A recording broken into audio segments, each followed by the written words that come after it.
dua macam ini terlewatkan Pak, hanya kena J, kena O, kena J, dan O, selesai nih bangun negeri ini. Benar. Jadi lalu saya diajak debat sama Prof. Budi. Gimana Pak Uki?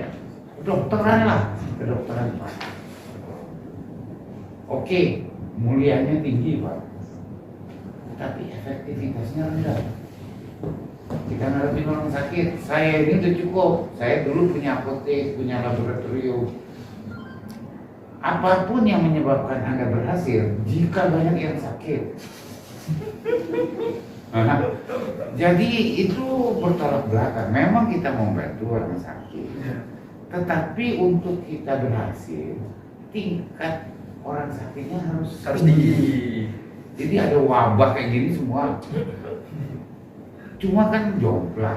Tapi kalau pembangunan, saya yakin 10 kita ketemu, 10 sedang pikirkan. Jadi Pak Otong Adriansa sedang berpikir tentang pembangunan. Sebelahnya juga, apalagi sebelah sana, kami nak bangun di kampung. Nah kan gitu kan. Nah si Vivi mau bangun apa Vivi? Bangun hotel. Di daerah sini.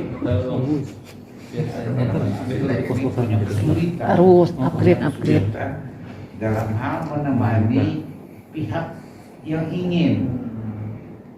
Kalau dia udah ingin ke sana lah susah, tanpa berpikir fungsi, tanpa berpikir efisiensi. Kalau dua macam ini tinggal, selesai negeri ini. Selesai. Jadi banyak narasi-narasi yang mungkin nanti kita sampaikan, yang intinya tolonglah cepat supaya kita ini punya masukan untuk mensupport ini kan gitu kan. Kemarin kita udah bikin pertemuan ASEAN Pak, pertemuan arsitek se-Asia Tenggara ya, berapa? 5 negara. Ya gitu aja, udah kayak nontonin bule kan gitu kan, kasihan tanpa sedikit pun diserang. Oh iya Pak, RT kami ini. Bisa sih progresi siap.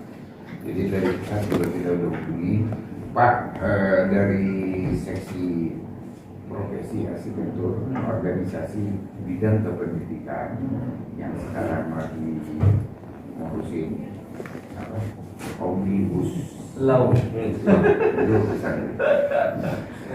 Urusan yang ketua. Iya. Jadi di situ ada menyatakan bahwa pembangunan di negeri ini organisasi yang diakui itu adalah kita nomor 2 lah setelah ini untuk organisasi profesi yang dianggap lumayan. Nanti mereka akan bertanggung jawab terhadap pembangunan. Arsitek nggak bisa sembarangan desain, tetap ujungnya tanggung jawab. Nah, tanggung jawab ini saya nggak tahu kalau di mata tanggung jawab siapa ya. Salah buaya. Nggak ngikutin, ya sudah, nasib kamu nggak mau ngikutin perencanaan. Bukan perencanaan, fungsi saja. Jadinya, kenapa ini jadi banjir? Ya sudah, kenapa motor bangun di sini? Maka itu pembangunan batas jalan saya bilang. Intinya tolong perhatikan masalah banjir, bencana alam. Nomor 3. Utilitas, dapat air di mana, buang air dari sana, itu aja dulu lah. Bagus gampang. Supaya jangan disalahkan nanti pada saat kalian bangun, tanah longsor. Kalian bangun, banjir. Karena kalian tidak memperhatikan hal-hal yang sifatnya fungsi tadi. Nah ini saya kok merasa sangat penting untuk mensupport arsitektur di prodi arsitektur. Karena kalau kita mau datangin, berapa banyak kita mau datangin, gimana cari persoalannya mereka? Mereka sekolah di sini dari yang nilainya D+ sampai A semua ada.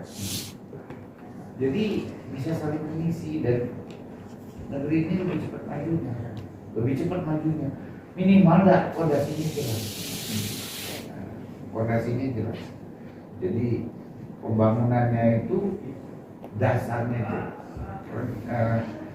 pembangunan di negeri ini terjadi. Waalaikumsalam. Pak sehat. Ya sehat. Silakan Pak Wali. Ya. Pak.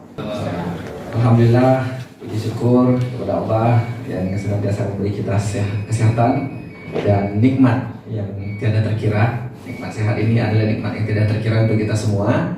Dan tentu saja kami menyambut gembira kedatangan Bang Hongki dan teman-teman dari Ikatan Arsitek Indonesia. Namanya cabang atau namanya daerah Bang Bangka Belitung? Daerah ya. Jadi IAI daerah ya, IAI Provinsi Kepulauan Bangka Belitung. Dan alhamdulillah juga bersama kami hadir Pak WR3, Pak Riwan Kusmiadi, beliau adalah Wakil Rektor Bidang Perencanaan, Kerjasama dan Sistem Informasi. Kemudian Pak Dekan Fakultas Teknik, Pak Wahri Sunanda, dan Ibu Ketua Jurusan Teknik Sipil yang sementara kita titipkan. Yang paling dekat rumpun keilmuannya sepertinya adalah teknik sipil. Jadi sementara kita titipkan di sana, tidak mungkin kami titipkan di jurusan matematika atau kimia. Apalagi hukum. Baik, Bang Hongki dan teman-teman, terutama teman-teman media ini sudah sangat familiar sekali, minimal familiar terhadap kritik-kritiknya. Teman-teman sekalian, kami berterima kasih karena jujur ini adalah kunjungan yang sangat istimewa, bukan karena semata-mata kami kebetulan didahului dikunjungi, tetapi juga ini memiliki makna yang sangat penting bagi pengembangan keilmuan di Universitas Bangka Belitung dan khususnya di Provinsi Kepulauan Bangka Belitung. Jadi betul sekali bahwa Universitas Bangka Belitung mulai tahun ini menseriusi untuk mendirikan program studi sarjana, yaitu program studi S1 Arsitektur, dan tahun ini kami memang merencanakan 4 program studi baru untuk S1.